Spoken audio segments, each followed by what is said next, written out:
In this video, we're likely to ruffle a few feathers because we're going to be talking about some, well, at least I think, are dumb ideas for the clarinet, that some of which have sold a lot, some of which are very popular, some of which are well known. And the object here is not to jump on anybody's case, and it's not to harm anyone's sales or anything, but it's to protect you from doing things that are damaging your clarinet. So there's a whole bunch of these, and of course we only have a certain amount of time in each segment, so we're going to be limited, so let's get started right now. You see this guy right here? This guy has been included and sold in music stores for years and years and years, and yet I still see them being sold.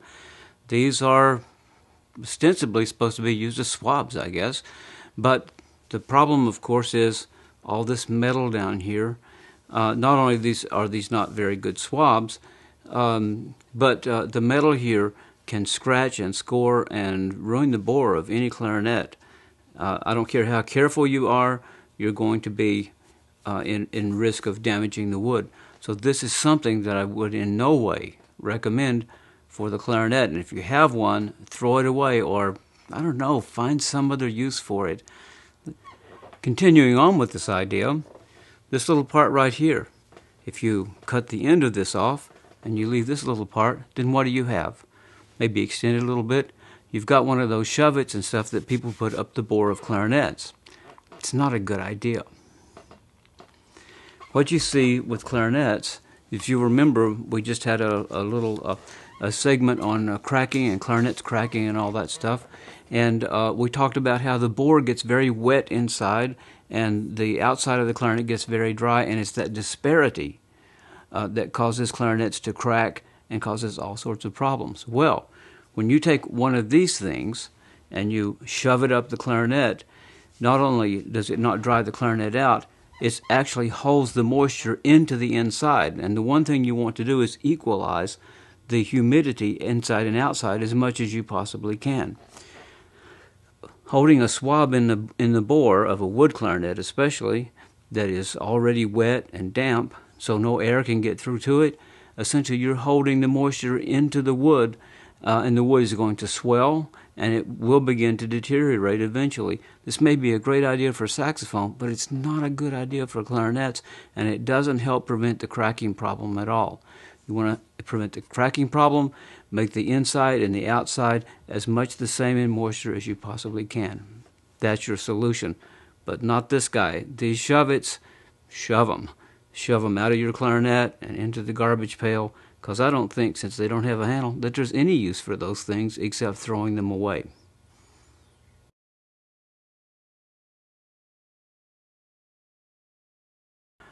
You know, as long as we've got the clarinet joint out, I think we ought to talk about one feature that we see in clarinets. You don't see it in this clarinet, but you see it in many clarinets, especially upscale clarinets and clarinets that, are top-line professional clarinets, regarded as such, and that is the metal end cap up here. Now, why is that metal end cap up there? A lot of makers decide, well, I want to put a metal end cap up here to keep this nice and square, and it'll help prevent the barrel from rocking back and forth.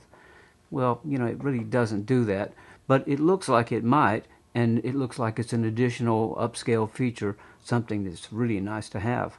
The fact is, it's not only is it not an upscale feature, it's not even nice to have.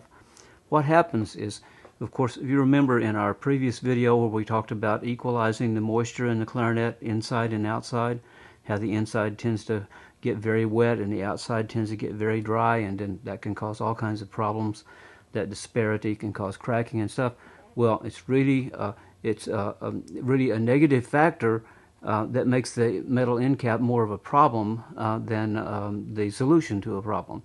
The idea is that when the wood gets very, very wet and very, very moist from the inside due to your playing, the wood's going to swell. It's got to move.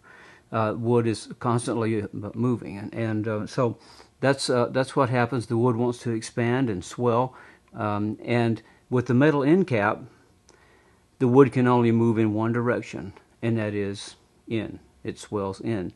So the very top of the joint contracts and gets very, very small. I've seen the top of the bore contract, the diameter contract due to this inward swelling to the point that it's actually much smaller than even the central cylinder, which is a pretty drastic kind of move there.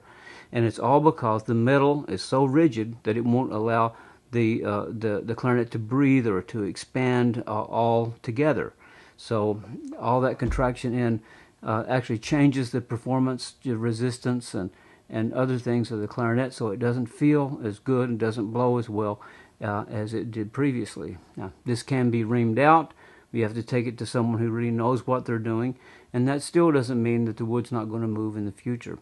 So just beware. You know, many features that look like, hey, this is a great feature, you know. Visually, it appeals. But the reality, when you look at the real use and really what happens to the instrument, the reality doesn't bear out that it's anything positive, and it can be often very negative. And in my opinion, the metal end cap in the upper joint of a clarinet is a very negative feature. Even if it did square the barrel, it still, because of that contraction, creates more problems than it's worth. Just a good old natural finish up here, allowing the wood of the clarinet, if you have a wood clarinet, to breathe, to move together and all that. That's much, much better than clamping some kind of clamp down there that constricts the wood and enables it only to, forces it only to move in one direction when it really wants to move together. So beware. You'll end up with a better clarinet that plays more consistently if you avoid metal end caps in clarinets. That's my opinion. Okay, here you go. This is one of the most common items that you'll ever see in a clarinet case, and one of the dumbest ideas that ever came down the pike. It is a metal mouthpiece cap. You know, most of us, when we look at equipment or tooling or anything like that, we see something made of metal, we say, oh gee, that must be superior than the plastic thing, because, you know, if you have plastic wheels instead of or plastic joints or connectors instead of metal, you say, gee, that's going to give in, that's going to break much more quickly. But you know, the thing about the end cap of the mouthpiece cap, is that it's not a working joint. And its rigidity and its hardness actually work in a very negative way. You know, so many people, young people especially, if they're talking to their friends and they get distracted, they have a metal end cap, they start to put the end cap on the mouthpiece, and they bump it into the tip of the mouthpiece. I've seen so many clarinet mouthpieces from young people that are all burred up and chipped up and stuff because they have not paid attention very closely when they're putting the metal cap on the mouthpiece, and they constantly are banging it into the tip of the mouthpiece, and they ruin a very good mouthpiece because of this. You know, appearance is not always reality. In this function, the plastic mouthpiece caps are much superior to the metal ones, and for that reason, I highly recommend them.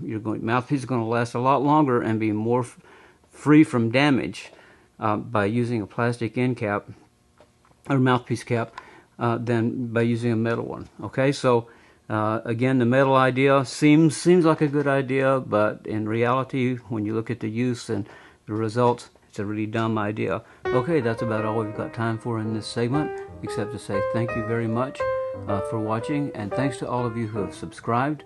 Unfortunately, there are a lot more dumb ideas and bad ideas out there for the clarinet, and we'll be talking about those in subsequent presentations. So make sure that you press that little yellow button and subscribe so you'll get notified when the next videos come up.